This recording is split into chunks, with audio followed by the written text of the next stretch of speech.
Salve, salve, nação tricolor. Bom, pessoal, vamos falar um pouco sobre São Paulo, né? Vamos falar aí sobre o Bobadilla, que ligou pro Navarro. Vamos falar sobre um pouco sobre uma negociação do Ângelo, né? Vamos dissecar um pouco isso, né? E vamos falar um pouco sobre o sorteio tanto da Libertadores quanto da Copa do Brasil, né? Falar um pouco sobre os adversários aí, o que a gente pode esperar, tá bom? Mas antes disso, pessoal, segue a gente aí, se inscreva no canal e deixe o seu like aí, tá bom? Pra gente estar trazendo sempre conteúdos pra vocês. Bom, vamos falar um pouco sobre o Bobadilla primeiramente, tá? O Bobadilla ligou pro Navarro, né? E fez lá o pedido de desculpas, tudo, né? Acho que isso fica um pouco mais, uma esfera mais institucional, né? E aí o que vai acontecer, né? Que o processo, tanto criminal quanto esportivo, vai estar correndo normalmente. Ele não vai ser extinto por causa disso. Mas o Bobadilla já entrou em contato com o Navarro, né? Já falou com ele, acho que pro jogador, claro que não apaga o que o Bobadilla disse, né? Mas aí já dá uma amenizada, já institucionalmente melhora a imagem, tudo, né? E eu acho que é isso, né, gente? Assim, falando da imagem do São Paulo, eu acho que é importantíssimo isso, tá? Os jogadores do São Paulo acabar reconhecendo e indo atrás, né? De pelo menos, se não, né? Não dá pra você voltar atrás, né? Coisas que não podem ser desfeitas é a pedra tirada, né? A flecha lançada, né? E a palavra dita. Essas coisas não existe volta, não tem volta. O que passou, né? Aconteceu e agora tem que, pelo menos, fazer um meia-culpa, né? Eu acho que é importante aí. E, né? Enfim, aí, os jogadores entendem que é uma questão de jogo, né? Eu também, de repente, dependendo do que foi falado, né? Se foi falado isso mesmo que o Navarro disse, é um negócio bem sério. Mas a verdade é que tem coisas, tem falas lá dentro do jogo que é só do jogo, né? Não tô falando que esse é o caso, né? Mas tá aí, né? Espero que dê tudo certo aí. Mas o processo vai seguir normal, tanto na esfera esportiva como na esfera criminal. Inclusive o Bobadilla vai depor na delegacia depois da data FIFA, que foi solicitado até pelos seus advogados e foi concedido aí pela Polícia Civil, tá? Bom, gente, agora vamos falar um pouco, dissecar um pouco essa venda do Ângelo, né? O Ângelo foi vendido aí por cerca de 5, né? 5 a 7 milhões de euros, né? O que daria mais ou menos em torno de 35 milhões de reais, né? E 20 milhões de reais seriam pagos antecipadamente, acho que até agosto, né? Para o São Paulo, então estaria no caixa desse ano, né? O São Paulo ainda vai manter 12% do atleta, 12,5% do atleta numa futura venda, fora o mecanismo de solidariedade, né? Da FIFA, né? Enfim, que são acho que cerca de 5%, né? É importante dizer aí, né, que embora muita gente tenha criticado a diretoria por conta dessa venda, né, mas é importante a gente falar, né, também que quem queria essa venda era a família do jogador, né, ou seja, uma questão familiar também era envolvida e quando acontece isso, é muito difícil, né, segurar o jogador, né, até porque se o jogador quiser, depois que completa 18 anos e ali assina um pré-contrato, o jogador tem 17 anos, não pode assinar um vínculo maior que 3 anos, né? Porque senão cai naquela mesma questão lá do Marquinhos lá, né? Que tá indo pro Cruzeiro, né? Acho que é o Marquinhos, agora eu não lembro o nome dele direito, mas aquele jogador que já tava jogando lá que o São Paulo acabou vendendo pro Arsenal, depois ele voltou aqui, tava no Fluminense e agora tá indo lá pro Cruzeiro, né? Então são jogadores assim que às vezes, se você não faz uma negociação, não consegue um dinheiro nele, você acaba perdendo de graça, né? Então, o São Paulo meio que estava vendido nessa situação, né? Na minha opinião, é mais ou menos isso, né? E aí não dá pra você falar, vou afastar o jogador, vou fazer isso, vou fazer aquilo, e você acaba com a carreira do jogador também, né? Só porque ele não quer ceder ao que o clube quer também, né? Eu entendo aí quem critique a diretoria, eu acho que a venda foi muito abaixo do que ele valia também, isso é um fato, não vou negar. Mas eu acho que também a gente tem que ver esse lado aí. Se o jogador e os seus familiares querem, né, que a venda aconteça, é muito difícil você acabar segurando, né? Principalmente o menino que acaba aqui tendo um vínculo muito menor com o clube, né?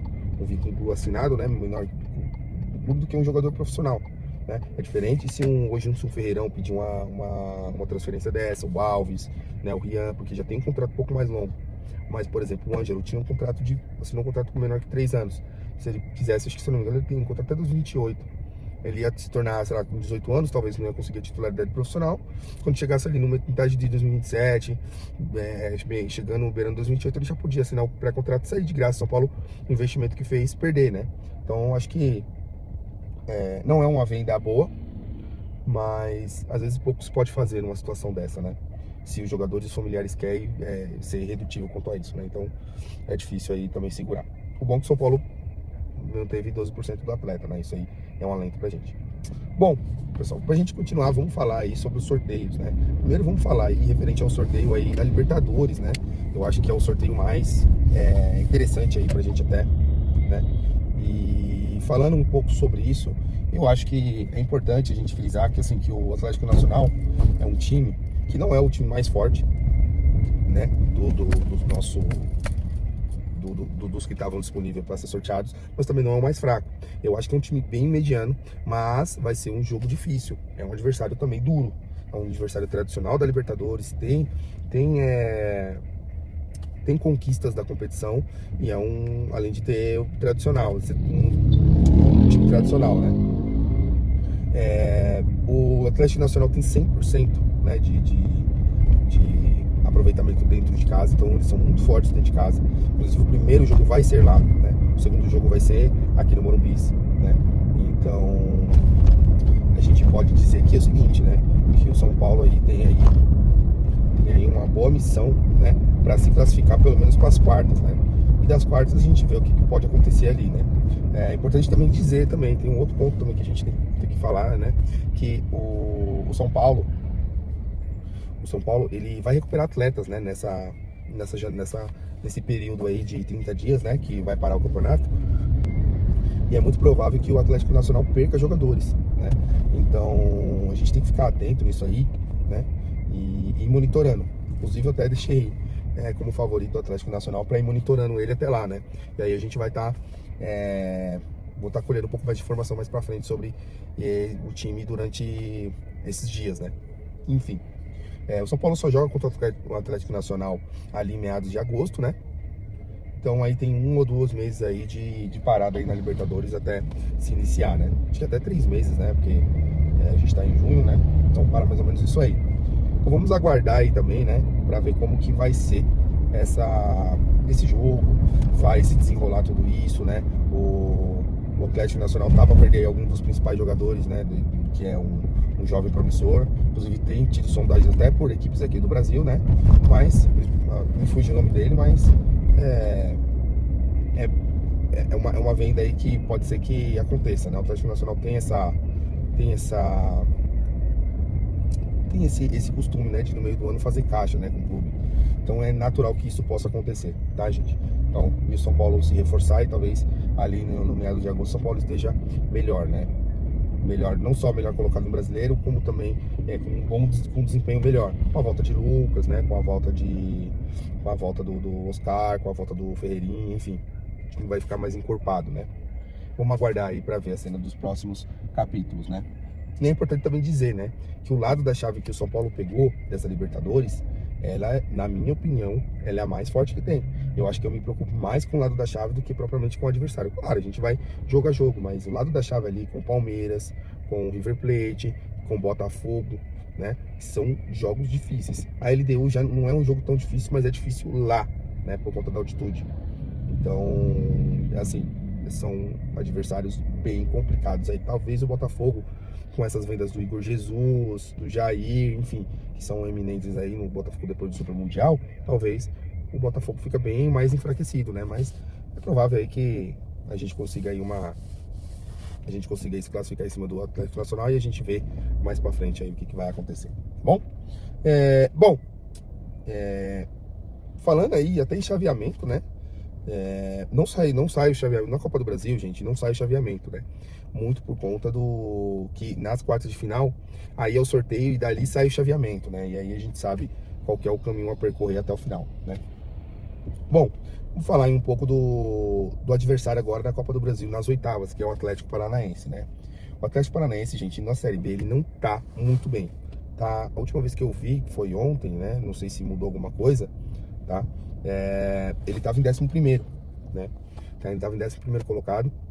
E eu acho que a verdade é que o Atlético Paranaense ele não tá fazendo uma boa campanha na Série B, né, gente? Então, assim, é difícil a gente não achar ruim, né? Esse adversário. Eu sei que quando você chega em Copas é difícil, é outro campeonato, né? E o Atlético Paranaense é um time, não é um time pequeno, né? não achei o time mais difícil, até pelo momento vivido, pelo nosso histórico com eles, não achei um adversário difícil. Mas não é um adversário tão fácil. Eu acho que é nível aí Atlético Nacional, que não é um adversário difícil dos que tinha para sortear, né? Mas também não é um adversário super fácil, né? E é importante se dizer que o primeiro jogo a gente joga dentro de casa e o segundo joga lá na Arena da Baixada, né? Então, assim, bem complicado, tá? Mas apesar que eu não acho o time ali tão forte, né? E tem um outro ponto também que eu queria ressaltar aqui, né? A Série B não para. Então, quando o São Paulo estiver voltando, né? Talvez tenha 2, 3 jogos aí, e aí vem o jogo do Atlético Paranaense. O Atlético Paranaense talvez se organize, né? Acho que é o Odair Hellmann, que é o treinador deles. Ele ainda não acertou o time, mas talvez até lá tenha acertado, né? E aí é uma questão importante a gente dizer que a gente vai ter que ter um pouco de cautela e tem que ficar de olho aí no Atlético Paranaense, porque é um time que pode ser que não esteja agora encaixado, mas pode ser que ele fique melhor depois da parada aí com a sequência de jogos, né? Com o técnico da Real, né? Então, enfim, vamos estar atento aí, né? O time ainda não tá bom, tudo, mas pode ter uma virada de mês aí nesses próximos 30 dias aí que o São Paulo vai ficar parado, né? Vai parar 10 dias e vai retornar aos treinamentos, né? Vai fazer 20 dias de treinamento essa intertemporada, né? E, enfim, espero que o São Paulo esteja no ritmo, esteja com todos os seus jogadores recuperados para conseguir a classificação aí, pelo menos para as quartas, que é a meta financeira do clube, né? Eu acho que no mínimo isso, tá bom? Então é isso aí, pessoal. Acho que novidade a gente volta aí, tá? E, só mais um adendo, né? Com relação aos 10 dias que o pessoal tem falado bastante. Eu vejo que o pessoal tem reclamado desses 10 dias que a diretoria tá dando para os atletas. Mas não é porque a diretoria tá dando porque ela quer, tá? Isso aí é pela lei. O CLT, né? Ele tem essa questão dos 30 dias de férias, né, remuneradas, né, que o clube tem que dar, né? Então, geralmente, os jogadores optam por esses 30 dias, né?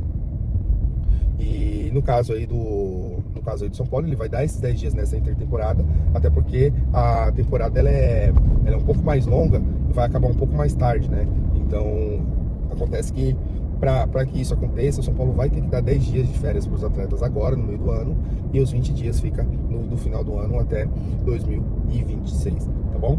Então é isso aí, pessoal, até porque a temporada vai acabar dia 21, né? Então é 21 até dia 9, dia 8, né? A gente dá esses 20 dias aí que precisa dar para os atletas, tá bom? Então é isso aí, pessoal. Novidades, a gente volta aí, ok? Um forte abraço e vamos São Paulo.